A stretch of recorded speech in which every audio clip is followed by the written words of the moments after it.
Hola, les quiero contar mis ideas acerca de lo que es el impuesto a los ingresos brutos en la Argentina. Este es un impuesto que recaudan todas las provincias del país y también la capital federal. Y los que lo pagan son tanto empresas como individuos que venden servicios o bienes en el territorio nacional. El cálculo es sencillo, es un porcentaje que se aplica directamente sobre el monto de la venta, con lo cual definitivamente ingresos brutos es un impuesto a las ventas. Para entender cómo funciona, es posible pensar en las compras que la gente hace en Estados Unidos, donde cuando alguien va a un shopping le cobran el precio del producto más un tax. Bueno, ese tax también es un impuesto a las ventas, con lo cual tiene un funcionamiento similar al funcionamiento de nuestros ingresos brutos. Ahora, para explicar esto necesito mencionar por unos minutos el tema del IVA. El IVA es el impuesto al valor agregado que empezó a recaudarse en Argentina en los 70. A principios de los 90 asume como ministro de Economía Domingo Cavallo, que decide aumentar la recaudación. Para aumentar la recaudación había que poner nuevas reglas, había que hacerles nuevas exigencias a los contribuyentes. Entonces apareció la exigencia de incluir un punto de venta en las facturas, la exigencia de que el número de factura tuviera 8 dígitos, la exigencia de que las facturas tuvieran una letra A, B o C. Y entre las exigencias que aparecieron, apareció la exigencia de que las empresas le enviaran a la AFIP un detalle de las facturas que emitían todos los meses a través de medios magnéticos. Esta exigencia apareció para los grandes contribuyentes nacionales, que son las empresas más grandes del país.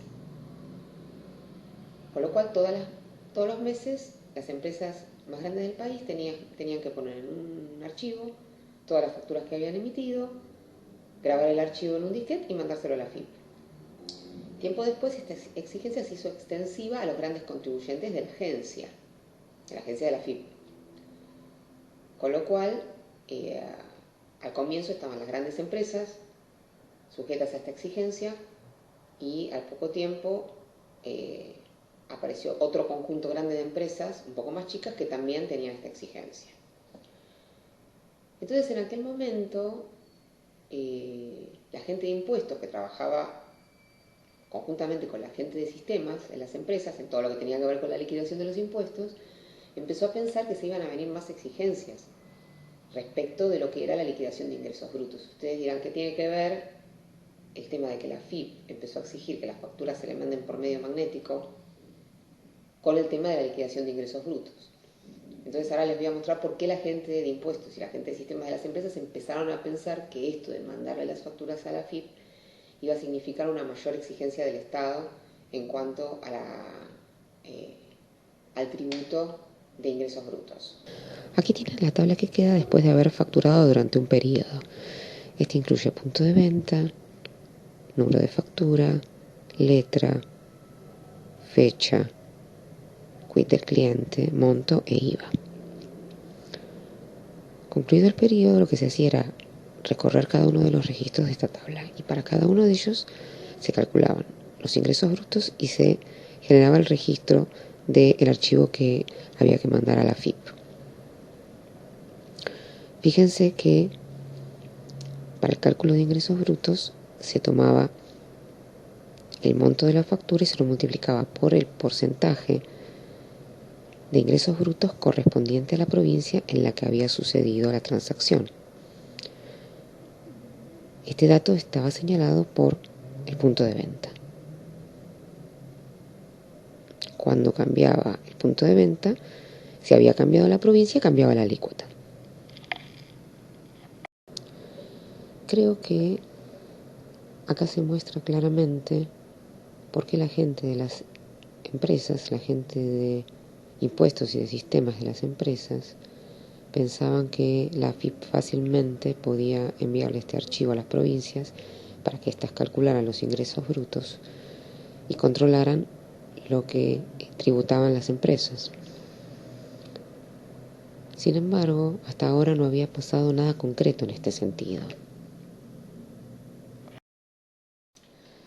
Ahora, a partir del 1 de este año, la AFIP exige que todos los responsables inscriptos del país, sean personas o sean empresas, le envíen a la AFIP un detalle de las facturas que emiten en un archivo que se pega en un email.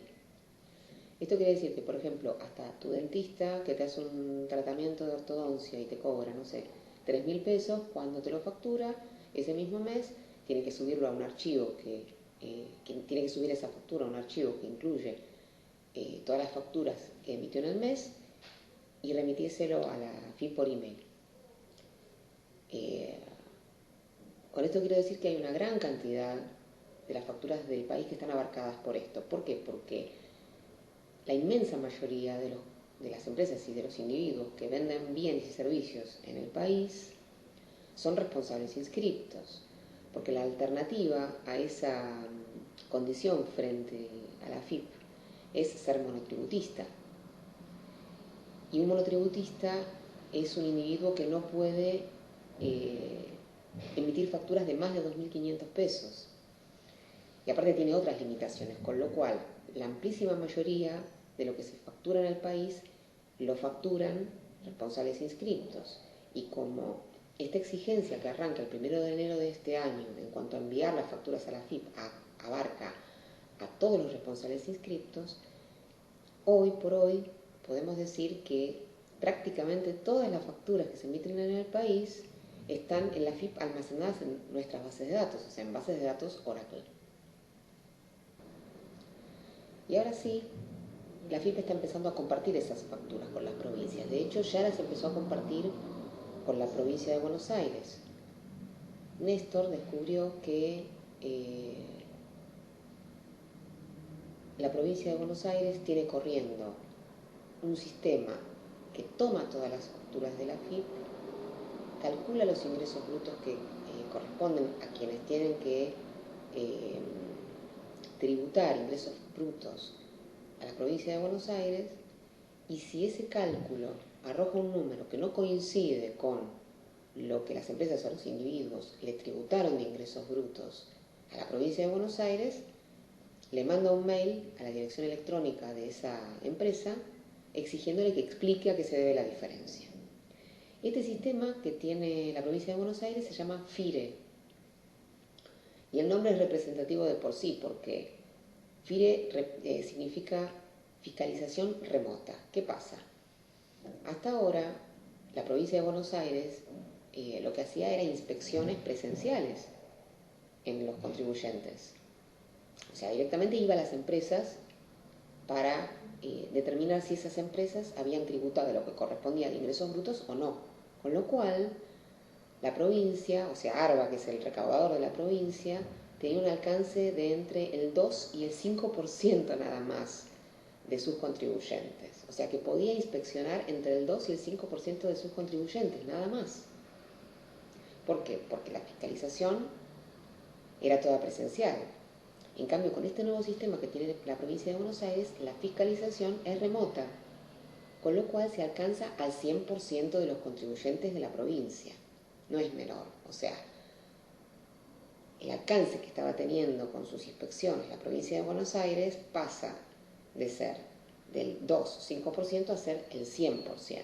Y de ahí viene el nombre del sistema que se llama FIRE, por fiscalización remota.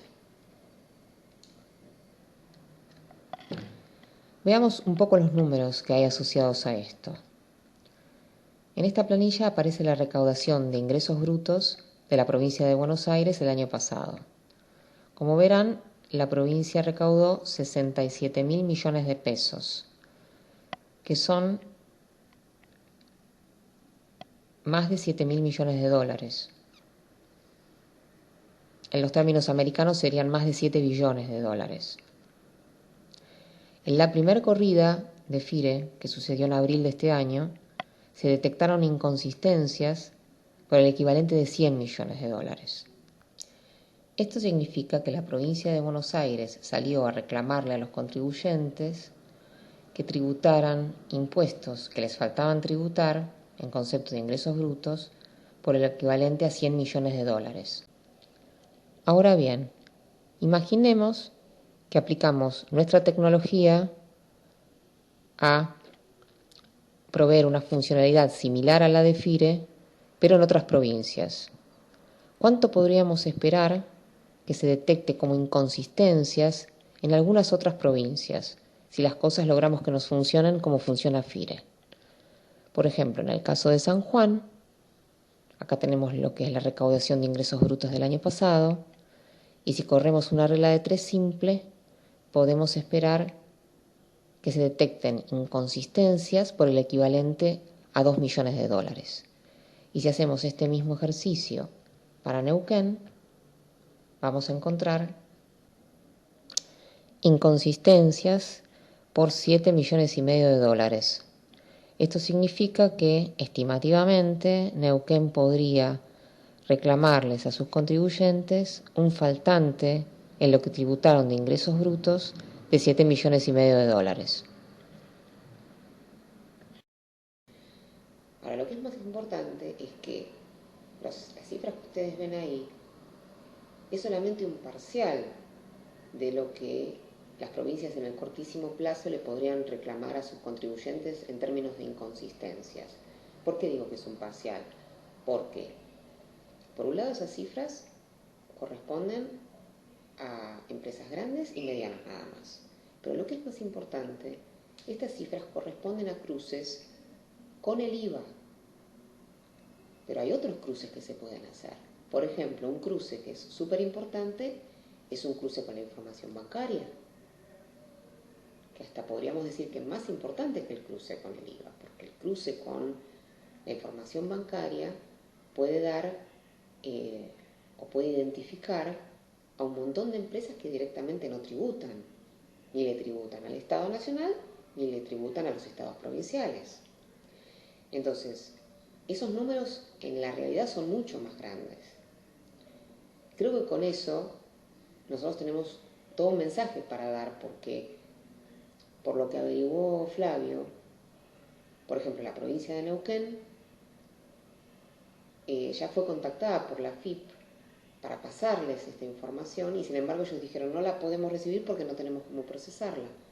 Entonces, si nosotros tenemos un posible cliente ahí que no está pudiendo procesar esta información, que puede tener todos estos beneficios, si la logra procesar, me parece que tenemos un espacio para ayudarlos y no es menor. Me refiero a que tenemos un espacio para ayudarlos solamente con lo que conté hasta ahora, en mi opinión. Esto, en una segunda instancia, se puede potenciar, este mensaje se puede potenciar planteando que por el lado del comercio electrónico hay otro multiplicador de esto, ¿sí? Pero ni siquiera necesitamos mencionar el comercio electrónico como para que se vea que realmente hay información para procesar, hay un beneficio para conseguir para los gobiernos provinciales, que es aumentar considerablemente la recaudación, que es llegar al 100% de sus contribuyentes, y también que esto es un camino de ida, o sea, si no lo hacen ahora, lo harán en 1 año, 2 años, 4 años, y la verdad, ahora que están arrancando la mayor parte de los gobiernos provinciales nuevos, no tiene sentido un diferimiento. Realmente, hasta diría yo que no sé cómo lo explicarían. Un diferimiento en el sentido de postergar los pasos que hay que tomar para que esto empiece a suceder. O sea, para que se empiecen a recibir las facturas de la FIP y que se empiecen a controlar los ingresos brutos en consecuencia. Así que bueno, esas son mis ideas, se las dejo y lo seguimos conversando todos los días. Gracias.